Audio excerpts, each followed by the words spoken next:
Welcome to the Remarkable Dentist Podcast with me, Fred Joyal, where I interview amazing dental practice owners digging into their successes and failures, their insights and hindsights, getting their views on where dentistry is going, and discovering what it took for them to become remarkable. Welcome to the Remarkable Dentist Podcast. Today, I'm talking with Dr. Gerilyn Alfe, and we're going to talk about her remarkable career through dentistry all the way to her coaching career now. And so let's dive deep into it right away. Welcome to the show, Dr. Alfe. Thank you, Fred. I'm so honored to be here, and it's just a joy to be able to hang out with you. I think we've spent more time together since the shutdown than we did in the 10 years or so before that we knew one another. So, always looking for the silver lining, and no matter what's going on, right? Yeah. So you've had a very interesting career, and just to let you know ahead of time, Dr. Alfe also has an MBA. So she's got overachiever problems that we'll dig into, and so let's go all the way back to the beginning. When did you decide that dentistry was for you? Well, in second grade, I was probably 7 or 8 years old. And I think that's when everybody starts asking you, so what do you want to be when you grow up? And I was one of those lucky children who always enjoyed her dental visits because I didn't have a cavity until I was 17. And I loved my dentist. I went in, they tickled my teeth with a little prophy cup. The worst part was sitting with the fluoride in your mouth, drooling all over yourself for 4 minutes. But then you got a toy at the end. And I thought, why does everybody have such an issue with going to the dentist? Like, this is awesome. I wish I could go more. And then as I got a bit older and started getting serious about what did I really want to do with the rest of my life, I really kept gravitating back toward dentistry. And then when I was in college, I went through a phase where I was sort of thinking about medicine, but I came to the realization that in every part of medicine, unless you work in forensics, you have the possibility of having to tell some patient that they're going to die. And I did not think that I had the emotional bandwidth to take that on. One of my cousins is a nurse practitioner, and she obviously deals with a lot of children at various stages of whatever disease they're coming in with. And listening to stories that she would tell just made me decide, I don't think I want to do that. And the more that I learned about dentistry, I realized that I could use my geek science brain as well as my creative brain, because I tended to always be fairly creative as well, and combine them and start to do something really fun. And that's when I decided, I went to Tufts undergrad, and we didn't have a pre-med major. So you had to pick a major, and I picked English because I loved reading and writing. And I figured it was the last time I would be able to focus on it, and then did all my science courses as well. And in fact, that came up when I was interviewing for Tufts Dental.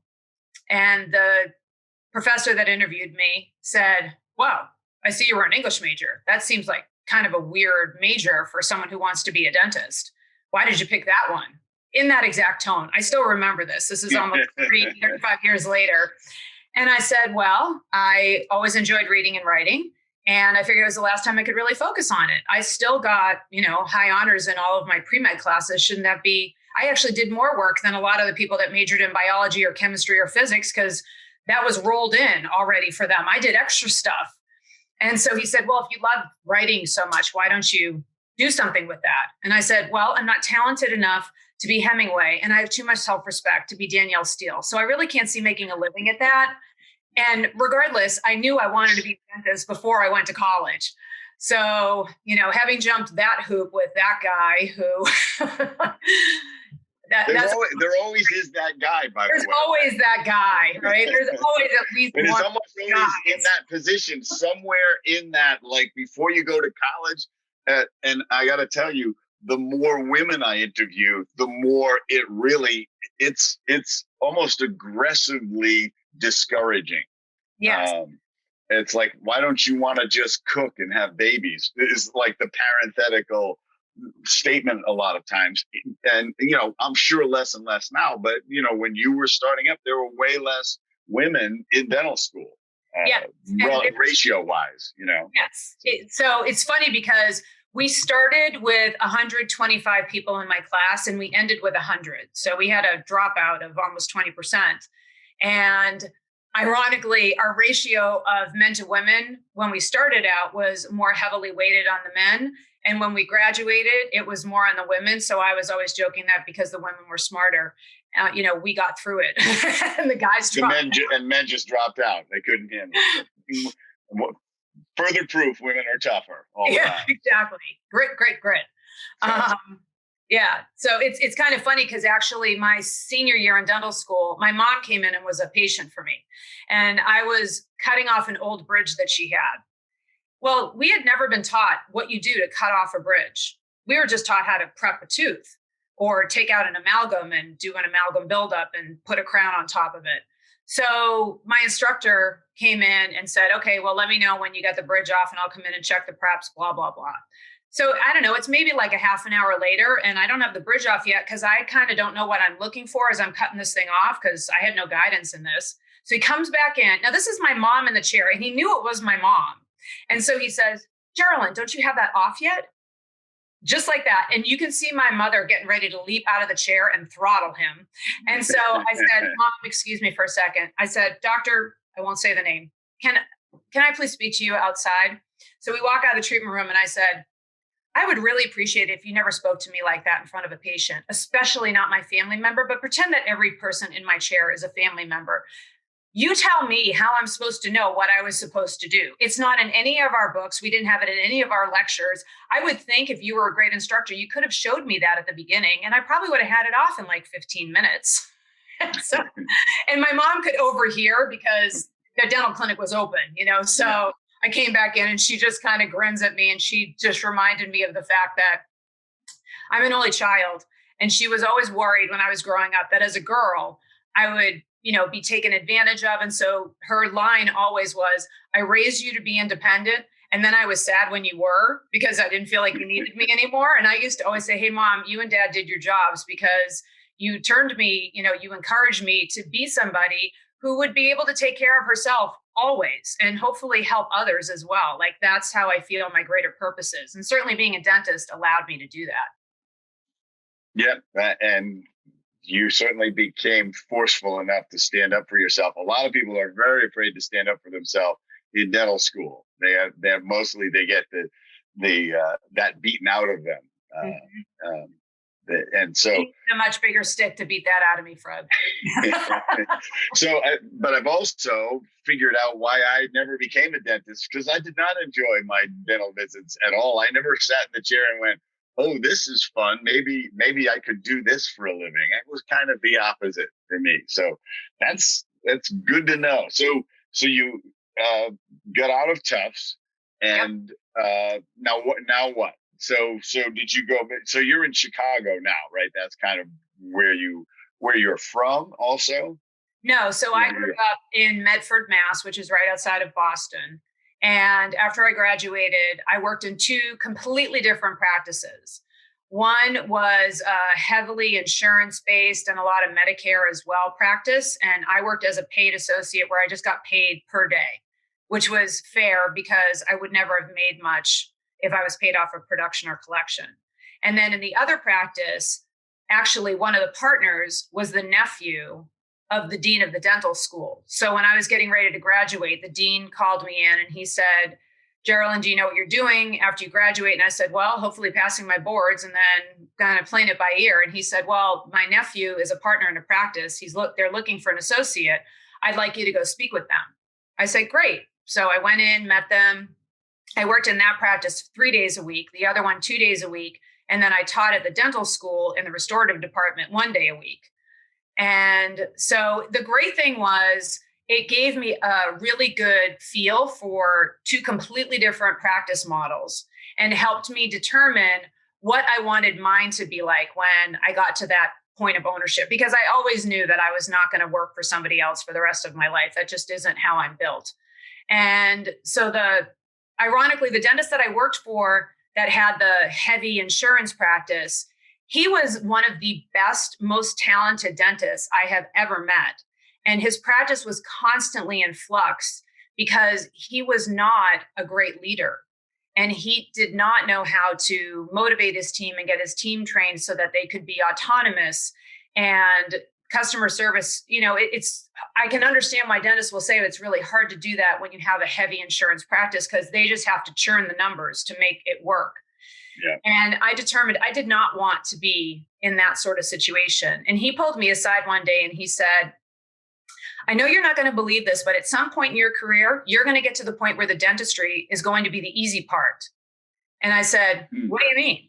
And he said, it's the people part that, beats you down. And I said, well, that's kind of depressing. So I'm looking forward to the day when the dentistry is the easy part, but I don't want to be in that situation. So I think it's really important for people to know not only what they think they want, but also what they definitely do not want. Because when you're forming in your mind your vision for your life and your practice, you have to be super clear also on, what am I not going to accept? What am I going to do to prevent that from ever showing up in my life, as well as working toward what my goals are? And I think that's a yin and yang that a lot of times gets missed, where people are only focusing on the one thing that they want, which you have to, but they also sometimes let a lot of noise in and they don't really know how to let it go or dismiss it. And so I was grateful that I got that opportunity to see both practices, because the other one that I was in 3 days a week was a higher end practice in a nicer town outside of Boston. And I would have stayed there, except that at that point I ended up getting engaged and got married, and I moved to Maine. And so I bought into a practice up there. And that was where I really started to develop my leadership chops and my business skills and my communication skills, because luckily my partner was smarter than me, and he really stressed a lot of CE for all of the practice. And he was older than me, so I was very grateful to have him as sort of my guide in the early stages of my career.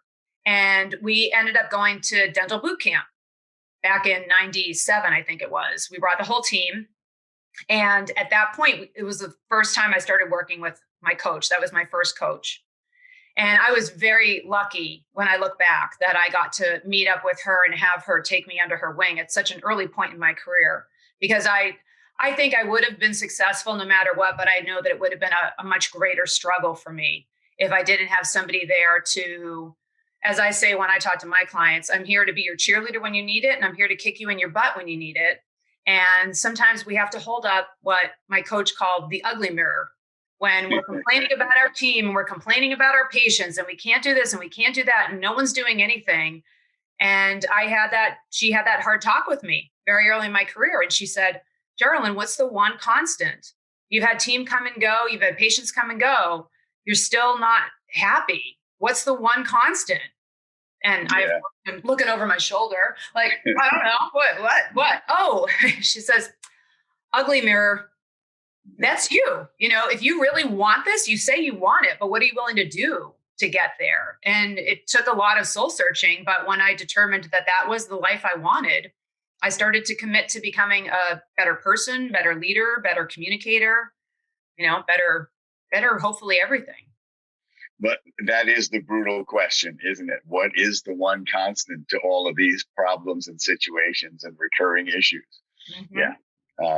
But yeah, and it takes a coach. It's very hard. There's an expression, you can't read the label from inside the jar. It's it's very hard to see yourself as you really are. It's why it's great to have a coach. It's why it's good to do 360s that really say, how are people actually perceiving me? I know what I think I'm putting out there, but what am I?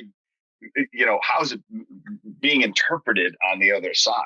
Is my leadership being interpreted as domineering or helpful, right. Or guiding?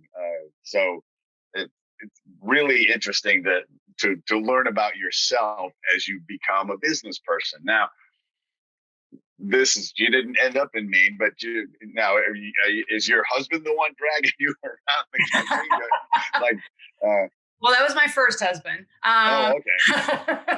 We'll go through the rest of them, however many there are. Only 2. Oh, wow. This relationship is a toe tag relationship.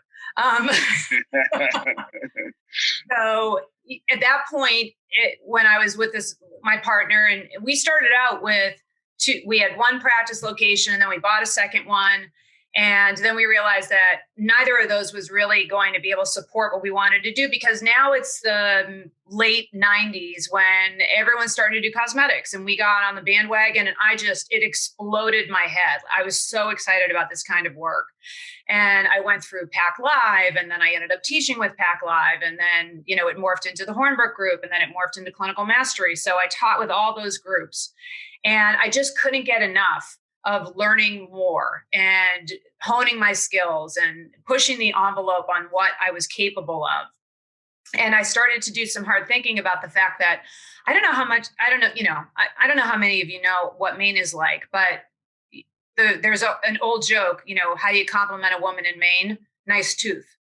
And so Yeah. It's kind of hard to do a lot of cosmetics in Maine. I'm not saying you can't. We did do a good amount considering what we were working with. But I felt that I was never going to be able to really have the kind of practice I wanted there. And David Hornbrook, who was one of my very first mentors, and I'm eternally grateful to him for so many things that he helped me through over the years as a clinician and as a teacher and a mentor as well. And he said to me, Gerilyn, when people say to me, geez, Dave, I wish I could have your practice. He said, I am honest with you, which is a lot of instructors back then were not honest. Some of the guys that were teaching CE courses would say, you can have this practice anywhere. You can have it in Podunk, USA, and blah, blah, blah. And David said to me, you're never going to have my practice where you are. So you have to determine, is that okay where you are, doing what you can do? Or if you really want to blow the doors out, you probably have to make a change. And I said, he's right. I'm not going to be 100% fulfilled here. And at the time, my marriage was starting to, break apart at this point. We were just going in different directions. And I was starting to teach so much. I was traveling a lot. I was lecturing as well as doing hands-on courses. Because for me, part of the reason that I'm drawn to healthcare and the reason that I do coaching now, I've always had that mentor gene in me. My close friends will just tell you that it's because I just love telling people what to do, which is probably a little bit true. But it also, I felt it was really important for other young women dentists to see a strong woman who was doing clinical teaching, because there are a lot of women in dentistry who do lecturing and writing and seminars and do, hands-on courses, but it's very rarely for clinical. It's usually for marketing or for team building or for HR or for all of the other things that are also very important. But I felt that there have got to be a bunch of young women out there that are just like me. And I want them to have for lack of a better term, but a role model, somebody that, hey, if she can do it, I can do it. And I was in a different position than a lot of other women because I didn't have children. I never wanted them. And so I was able to focus, intently on my career a lot more. I had a lot more freedom than a lot of other women in my position did. I think that's what keeps them from being clinical teachers. It's a road life. You're giving up weekends, a lot of them, yes, to do this. So yeah, that's unfortunately, because they certainly would be great. And many of the female clinical teachers that I've listened to, even though I don't always understand what they're talking about, they're really good at it. And so there's got to be a way to make it work for them, but we're seeing this transition too, where a lot of women dentists, their husbands have become the practice manager, and that whole symbiotic relationship works really well. And they can be like, okay, honey, I'm going to go do this, teach this course. You got the kids. And he's like, I know. Yeah. So, and it works really well. But yeah, it would be great to see more, but it's nice that you were setting this example. But was there a discovery? Like, was there a shocking surprise about dentistry once you get in? You had this desire to get into it. How was it different than you imagined? Or what surprised you or scared you or whatever? I don't know that I had any big eureka moments, because I really didn't know what I was getting into when I got into it. And I know that a lot of the dental schools now as a requirement before they can even apply, a lot of the students or potential students are required to go do internships and shadowing in dental practices for, I know in Illinois here, it's a few of them are like 50 hours or 100 hours or 1,000 hours. And I think that's really wise because dentistry, it's an odd profession and you don't really have any previous experience unless you worked in a dental practice before. So it's not like going into business where if you took business classes in college, you probably had a fairly good idea about how to use Excel, and then you get into your position and you kind of can figure out from there and whatever particulars for the industry that you're working in. But dentistry is so different, and you have to know not only your skill set, but also how to manage people, whether it's your team or your patients. And I remember getting to a point in my career when I finally felt like I had my dental chops at that point. It's usually about, for most of us, I think around somewhere 4 to 5 years in, where you've had enough experience where you no longer stress about giving a block that it's going to not take, and you're going to be going back in 15 times. And now you're a half an hour late because you can't get the patient numb. But I think that when I reached the point of when I'd have a new patient come in, and because of my training through my coach and just all the things that I was working on for myself in being a better communicator and being more open, that I would have a new patient come in, and as soon as I walked into the room, we're chatting and we're going through the health history, and then they're telling me a little bit about themselves, and I'm starting to lay them back. And then, sometimes patients just vomit their life on you. And all of a sudden I'm thinking, and I would sometimes joke, depending upon how I felt I was connected with that patient, where just because I'm putting you back, this isn't a couch. Yeah, this isn't, don't spill your guts, please. Right. Just because I'm called doctor, different kind of doctor. Yeah. But in reality, I felt very honored that I was able to make those patients feel that comfortable with me in such a short period of time that they trusted me immediately to be able to bear their soul. And I think it's because once I got to the point where I was comfortable with my skills, I really worked hard to be a chameleon with all my patients. So whatever I felt that they needed from me, whether they needed me to be the doctor and I just come in and boom, boom, boom, here's what we do, or they wanted me to be more personable, or they wanted me to, tone it down a little bit, or they needed me to be the analytical geek. We learn all that when we're going through coaching, right? How to work with disc personalities and change who you are so that your patients connect with you more. And that's probably one of the hardest things to learn, that if you want to be an effective doctor and have great case acceptance, it is your job to become more like your patient. And when I first started, because I tend to have a very forceful personality, that was really hard for me. And, just knowing that, oh God, I've got an S personality type in my chair, so I'm going to have to just... So Fred, who are you today? Yeah.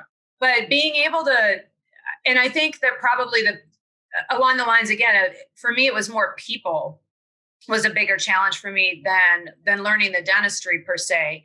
Was when I first started, when I bought into the practice, I was still a very young woman, and most of the team was older than me.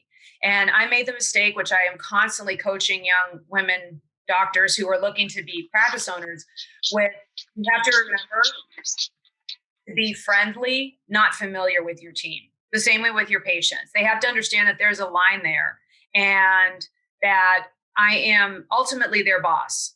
And, I'm open, and you can come in and talk to me at any time. Just use your discretion as to how much you want to share with me, because I am not your best friend and I am not your mom. And if there's something going on in your life that I need to know about because it's going to affect how you show up every day, and there's something I can do to help, let me know. But also sometimes kind of think of me like, if you were coming in and talking to a male dentist, would you be talking to me the same way? Because ultimately, whether I'm a woman or a man, I'm still your boss. And there's a certain, line that can't be crossed there. But I crossed it when I first started in that practice in Maine.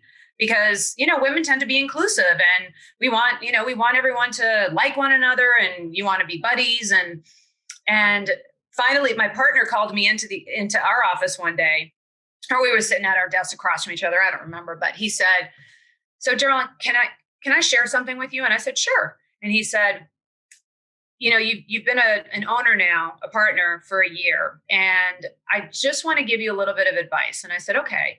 And he said, I really think you need to stop hanging out with the team, like having lunch with them and being as familiar as you are with them. And I said, huh. He said, because they're always going to have trouble sort of dissociating you as their friend and you as their boss. And when you have to make hard decisions, it may be harder for you to convey it in the proper way or for them to hear the message the same way they would maybe if it came from me. And that was great advice.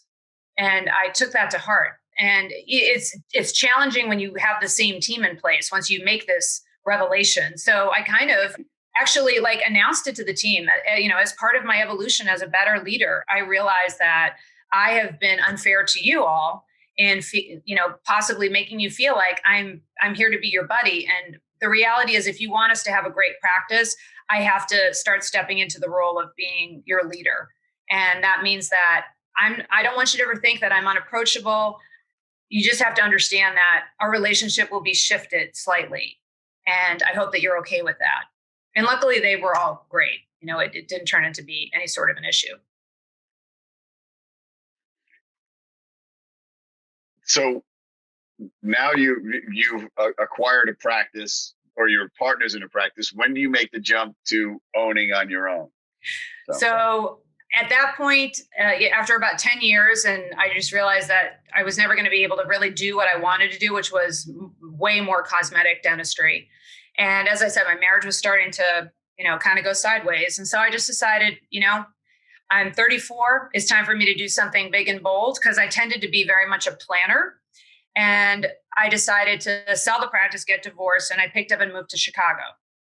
I want to go back because David Hornbrook, who is a longtime phenomenal clinical instructor in cosmetics, that was great advice. That was amazing advice. Like, stop thinking, because as you say, there were people teaching high-end cosmetics and saying, look, you can do this anywhere and you can abandon your Crown and Bridge practice completely. You won't need to do anything but cosmetics. And dentists would go out of business trying to do that. They go back to their little town and like patients go like, I need to eat. That's all I'm really interested in. I'm chewing is my big thing.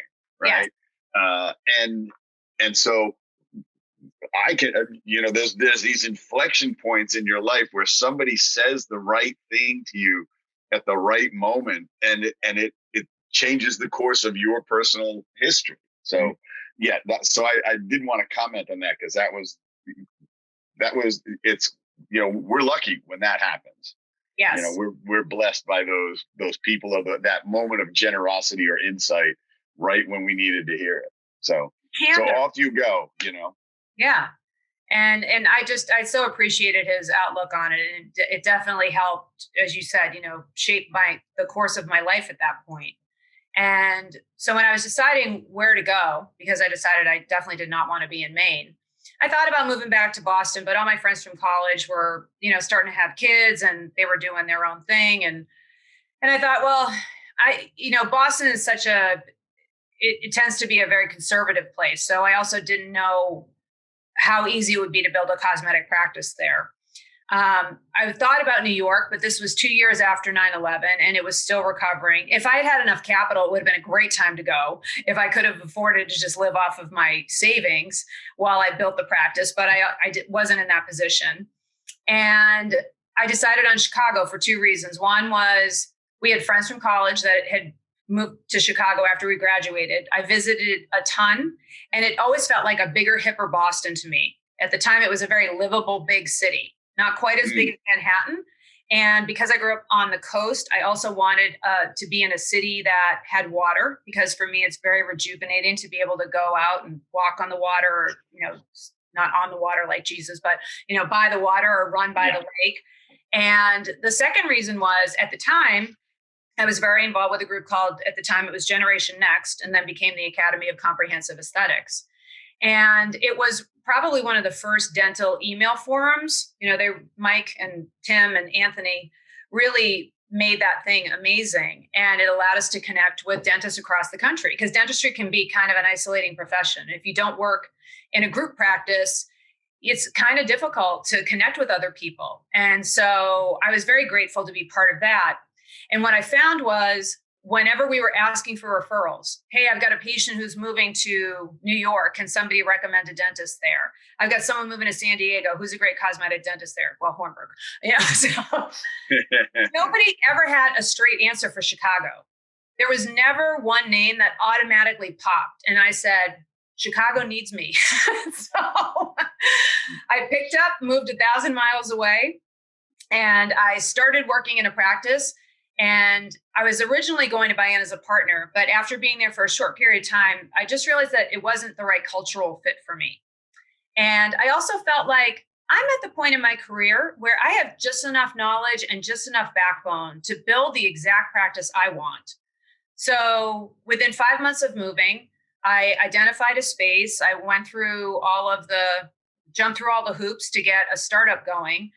I left that practice in September, and then my startup opened in February of 2005. So that was my practice, Chicago Smile Spa. And I built it to be a very small, exclusive boutique type practice that was focused on relationships and heavily cosmetics. I still did some general dentistry, but that wasn't where my passion was. And all the advertising and marketing that I did was geared toward finding cosmetic inclined patients.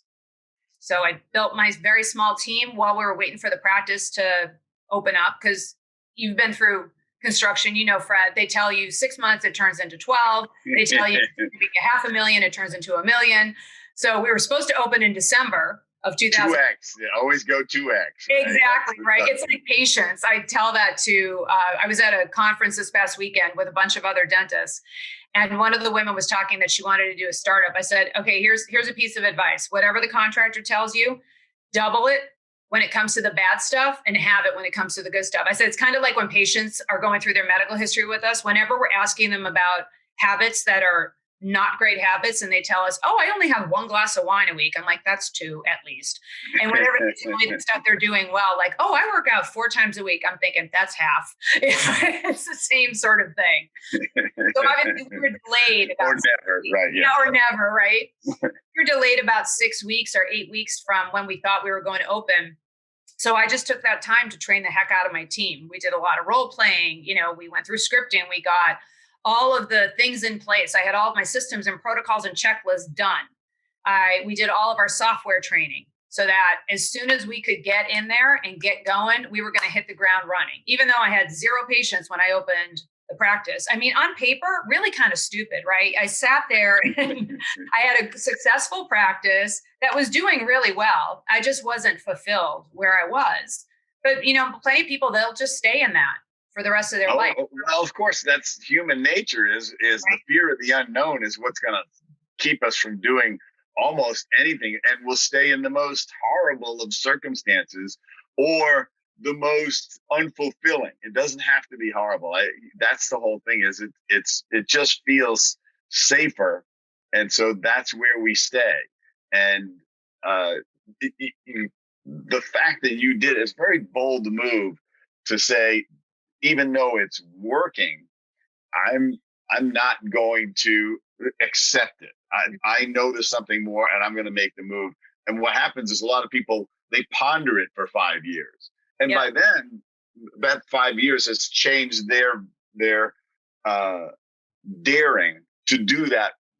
We lose it. We've gotten more comfortable. We've gotten more stuff. We've gotten more situations. Oh, now my kids are in these schools, and this like, I can't change that. And and my favorite restaurants are all here. Whatever the heck crazy reason it is, but it's like, yeah, but where's your fulfillment?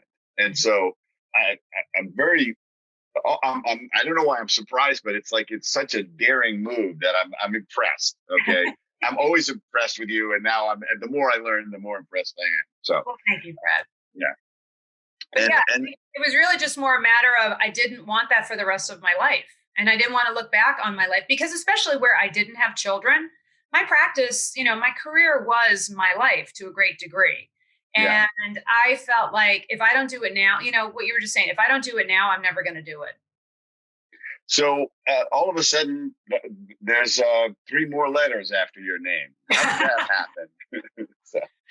So my practice, Chicago Smile Spa, we definitely got started slowly, but I really was very focused on the culture of the practice and ensuring that came through to everybody.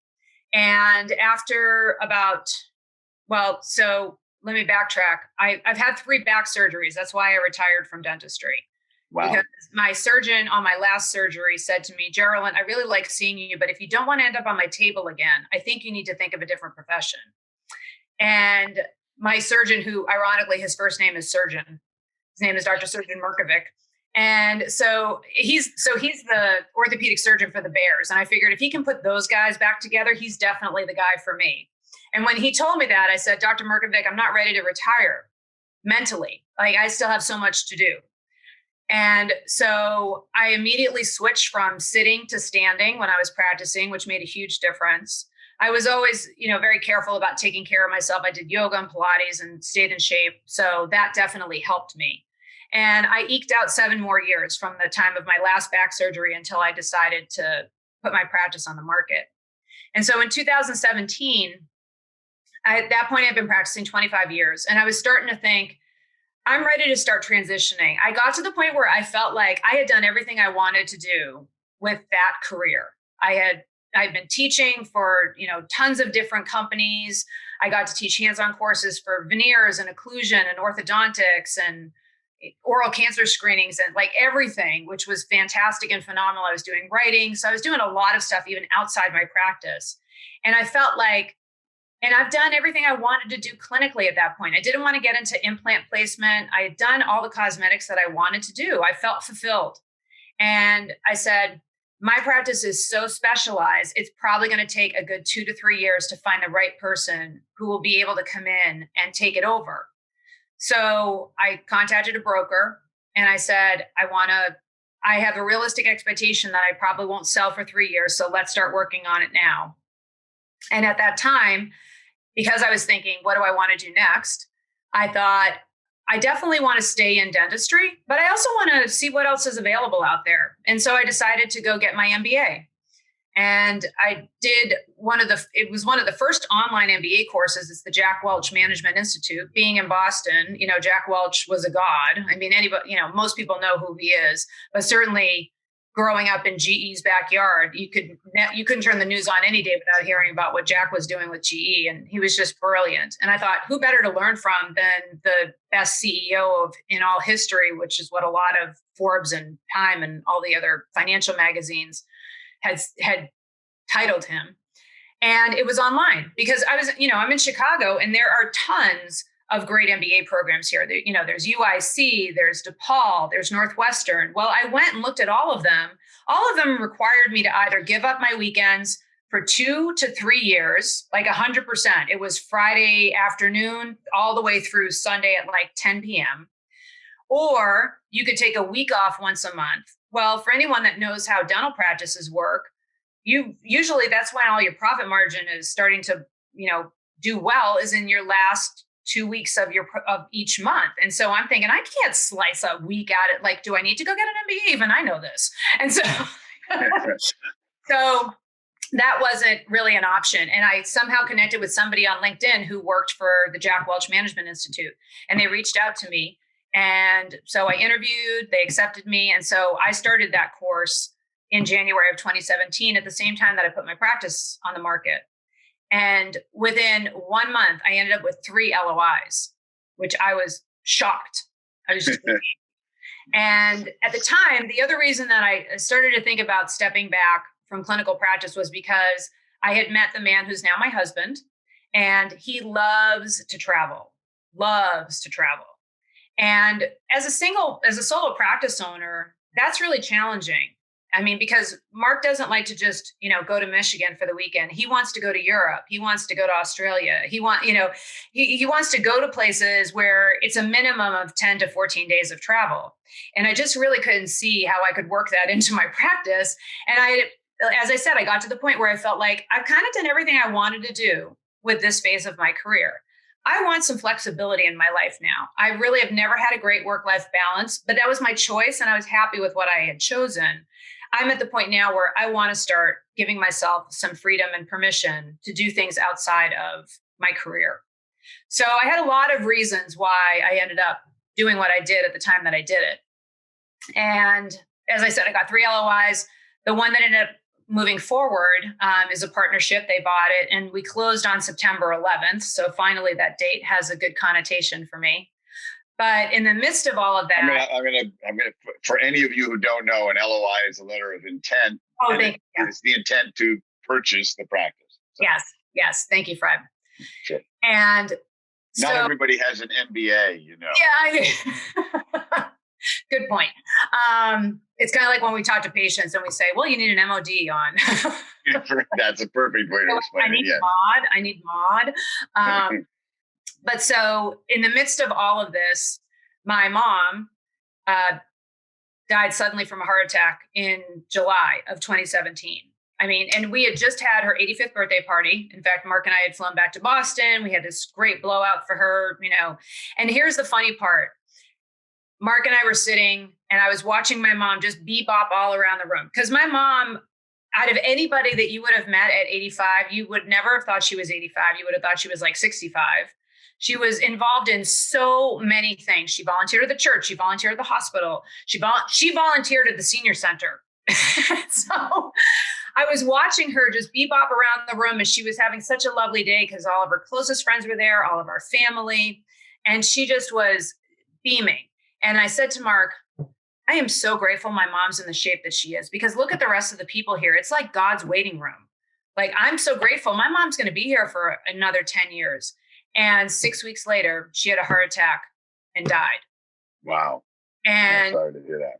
Thank you. As I said, I'm an only child. And my dad was also 85 at the time. And he was getting to the point where he couldn't really drive. He's never learned how to use a computer. He doesn't hear all that well. And he's starting to have issues with his eyesight. And so as horrible as that experience was for me when my mom passed, sorry, give me a second. It's all right. Take a second here. This is parent stuff. You're an only child. It was a great time for me to practice what I preach, especially as a coach, which is that everything in life happens to everybody to some degree. And what we do with our circumstances will dictate what happens to us afterwards, right? And so who we are being when things are happening will determine how our life maps out. And one of the things that we always say is, in the midst of anything that isn't, especially when it's not going well, if you can train yourself to ask yourself the question, what's great about this or what could be great about this? And I still remember this. When it happened, I was catatonic, like simultaneously a ball of tears and also catatonic for days. But after the first week or so, obviously Mark and I flew home and helped my dad, and it was just a blur. But I remember the second week that I was home, Mark had to fly back to get back to work. I was thinking, what could be great about this? And the two things that were great about it were that my mom went exactly the way she wanted to go. She was petrified of getting Alzheimer's. It ran in her family. My grandmother suffered from that before she died. And my mom never wanted to be a burden to anybody else in her life. So she went exactly how she wanted to go. It's very hard for those of us that are left behind, but I was grateful that she didn't end her life badly, the way that she didn't want to end. And the other thing that was great about it was, even though Mark and I had been together for about 2 to 3 years at this point, and we knew we were 100% committed to each other, I was so grateful that I have a really hard time asking for help. I didn't even ask him for help in all of this. And so the people that know me best and are closest with me, they have great sensory acuity about my, what I'm cueing, and they just know when to step in and just take care of me on the very few times that I need it, but I needed it then. And he took care of everything. He, as soon as I told him, he booked the flights, he booked the hotel, he called all my best friends to let them know. And he just took care of me. In fact, he even flew back early because he was showing the prospective buyers my practice, and I couldn't fly back. And it was the only day they could make it. So he said, I'll go back a day early and I'll give me the keys to your practice. I'll walk them through the practice. I've been in there and I hear you talk about it enough. I can probably tell them everything they need to know. And I said, great. And so it really solidified for me that this was definitely the man for the rest of my life, that I can lean on him, even though I hate leaning on people. When I do have to lean on somebody, I know that I can lean on him. And it just, it really solidified for me that this was my right decision, being with this person. You're very fortunate. It's always great to find the right mate, and especially, and it becomes tested in a deeply powerful emotional time, a time of great loss. And so now there's a next transition for you, which is to coaching. So how did that come about? Because I know had you been coached for Fortune for some amount of time and led to this? So ironically, none of my coaches were from Fortune. My first one that I was with for a very long time was through Dental Boot Camp. And then we also did some coaching with Levin Group with my previous practice. And then I had made a number of contacts in the industry through the years. So I had worked with various coaches for like specific things here and there. But the one coach that I worked with for the longest period of time, she was through boot camp. But I certainly had been to some Fortune seminars. And I believe in coaching. I know what it can do for dentists, especially. And after I sold my practice, I hung out for about 6 to 8 months because I had a number of cases that I needed to finish up. And I also wanted to help the new associate transition in. So I was trying to be a mentor for her and also being able to, end my relationship with my patients, do all the sad goodbyes, et cetera. And during that period of time, I just sped up my MBA courses. So I got done in 2 years instead of 3. And then in 2018, I had finished my MBA. And at that point I said, it was 2019. I said, I owned my business for 25 years. I've never given myself a 2-week vacation. I'm giving myself 50 weeks off. And so for the first 3 months of 2019, Mark and I traveled like crazy. We went to Europe a few times. We went to Mexico. We've got friends that have houses in Anguilla. So we went there and we just played, and it was lovely and exactly what I needed. Then we came back in April. I hunkered down, got everything ready because in the meantime, we had gotten engaged. So I had to get ready for our wedding, which was going to be in Boston. So I was flying back and forth to Boston. I was going back and forth like every 3 to 4 weeks to help my dad out as well. So got that all wrapped up by June. And even though I technically had about 20 weeks left in my vacation time, you know me, Fred, I can't sit around and do nothing. And I said, well, I really got to start figuring out what I want to do next. And I think just because I had had such a positive experience with my coach, that I felt like, again, how I sort of felt when I was starting to teach clinical is I want to be able to bring this message to as many people who want to hear it. I want to be able to be a light for them. And because I was a dentist, I know 100% very empathically what their pain points are. I have been in their shoes. Of course. Anything anybody is dealing with, I dealt with. And I'm not saying that I always have the right answer for it, but I certainly can very quickly flip to be able to see it through their point of view and be able to just share, what my experiences have been. And then obviously with the tools that I learned. And I've known Bernie for, 20 years because Fortune was involved with Pack Live back when I was teaching there. And I forget how we reconnected, but I was in Boston visiting my dad, and I saw that Fortune was having a 1-day seminar with Bernie. And so I got in touch with Don Quarry, who was running the seminar. And I said, hey, I'm interested in possibly becoming a coach with Fortune. Can I come and attend? Obviously, I'll pay whatever the tuition is, but I just want to see if you have openings. And he said, yeah, of course. So I went in, and Bernie and I got to reconnect. And, after that, I called a bunch of coaches and franchise owners because I wanted to get their perspective, because the only concern I had was I haven't worked for a company like ever. Yeah. You get being your own boss problems. Right? Yeah.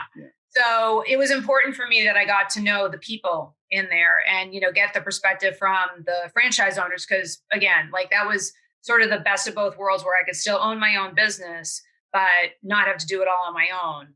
but had a lot of autonomy. That was really important to me. So, and I reached out to all of the female franchise owners because I wanted to get their take on, how is it working for this company? And yeah, so then I decided in October of 2019 to take the leap and purchase the franchise in November. And then, 4 months later, this weird thing happened in the world. Yeah. Where great time to start a new business. But I'll tell you, Fred, again, like I viewed it with what could be great about this. I thought, hey, what a better way for me to just dive in with both feet and really get to know how I'm going to work in this new career of mine. And so I just, I kind of went hog wild. I was working probably longer hours than I had aside from when I was building my startup, like day to day, and it never felt like work. So I knew it was the right choice for me. I was just and I still am. And I know that I will be for years to come. I'm just juiced by being able to do what I can do. And I'm grateful for it. And, it's been a fun journey. So COVID schmovid. Yeah. Well, I mean, it makes you an incredibly strong coach to have created the credibility you have as someone who built a very, very successful practice and developed leadership and business skills along the way. It's very hard for a dentist to dodge you. You go like, you don't really understand what it's like. It's like, oh, I think I do. I think I know exactly. Who better to ask the question, what's the constant here? Yes. Because then they're trying to weasel out of the responsibility and say, yeah, if I could just get the right office manager, it would be great. And if the patients would just start accepting treatment like they should, I don't know what's wrong with them. Like, okay. I always, at the start of any relationship with a client, I always share my story with them because I want to set the tone for them to let them know that as I get to know you better and as I get to know your office and your team better, I don't say it at that moment, but I want to let them know that we might be having this conversation at some point. If I feel like I'm doing what I need to be doing, you're not pulling your weight. And I've evaluated everything. And, maybe there are one or two team members that need to go. I mean, that is always, not always, but often the case. But, really, a lot of times it's, doctor. Yeah. How badly do you want it? Yeah. There's some things you can't just delegate. You have to be good at some of these things besides spinning a handpiece and getting more CE. Yep. This is something you're going to do, I think, for a long time. Well, you're still very young anyway, and so you're gonna blaze a path through dentistry in this new way, and you won't need any back surgeries, So exactly right. I get up and stretch every hour or so. So yeah. Yeah. So, what's your recommendation if you had one thing you would tell somebody coming out of dental school right now? What would you say to them? I would tell them that it's really important to try to expose yourself to as much as you possibly can. Get very involved with taking interactive CE and taking it in a bunch of different, what's the word I'm looking for? A bunch of different areas, basically, because a lot of us that chose general dentistry did so because we would say, well, I like doing all of it. Well, you may like doing all of it when you first graduate, but the reality is we all have a natural propensity for one or two of those areas. And I have not yet met anybody who is a phenomenal, truly 100% general dentist. It is really hard to pivot from prepping a veneer case to going to do a root canal, to going to see a child, to taking in a new patient, to, doing perio surgery, placing implants, cutting a crown. Like it's schizophrenic, and it makes your team not be able to be cohesive either. So expose yourself to as much as you possibly can to all the different modalities in that first 3 to 4 years. Really work on getting your clinical skills underneath you and do a lot of self-teaching and personal development, leadership, communication, business skills. and work on that simultaneously, because when you are about 4 to 5 years out, if you have an entrepreneurial bent, that's usually when most people are starting to think, I either want to buy into a practice or buy a practice or do a startup. So put yourself in the best possible position to be able to step into that role, but work on yourself simultaneously as you're working on your clinical skills, because when you can start to develop yourself as a better leader earlier in your career, you can sidestep some of the mistakes that many of us made. I know I did earlier in my career when I first stepped into a leadership role. And it'll just save you a lot of time and angst and agita over the years. So, and then, then really start to figure out what do I get super excited about when I see it on my schedule, and what do I absolutely dread doing? Because at some point you're going to start to go through that with a fine tooth comb. So whatever it is that gets you really excited, start taking everything you can to learn more about that. And just make sure that you and your team are 100% trained in not only how to do it, but how to present it. Because the best clinical dentists out there aren't always the most successful ones. No, very often, because they've hyper refined the dexterity skills and all of the diagnostic skills, and within certain parameters. And then they're all of the social skills, the leadership skills, all of those get neglected just because no time and energy is being put into them. And none of it's innate. None of it's part of them already. Yep. So sometimes you have to develop skills you don't want, or you don't have that you don't want. Oh, that's not me. Well, it's going to have to be you. Right. Nobody else can be that. So you're going to have there's stuff you can delegate and stuff you can't. So anyway, that's terrific advice for someone at any phase, but definitely I love just the idea of like what excites you when you look at the schedule and what doesn't. That's a really good indicator of where you should be focusing your energy. And that's why get an associate in who's the opposite of you. Get a specialist in, whatever that is. So thank you so much, Gerilyn. I look forward to seeing you live somewhere out in the dental world, or probably is going to be at a Fortune meeting. But thank you for this. It's very generous. All these things you're offering, I think any dentist could benefit from this. But certainly somebody who's trying to figure out where they're going with their career, a female or a male, it doesn't really matter. They're all going to get something out of this. So most appreciative of our friendship and your knowledge and your generosity. So see you soon. And everyone else, this is someone to emulate. So and this is how you become remarkable. So if follow the podcast, but focus on becoming remarkable. Thank you. Thank you, Fred. I loved spending time with you. I really appreciate you. Thank you.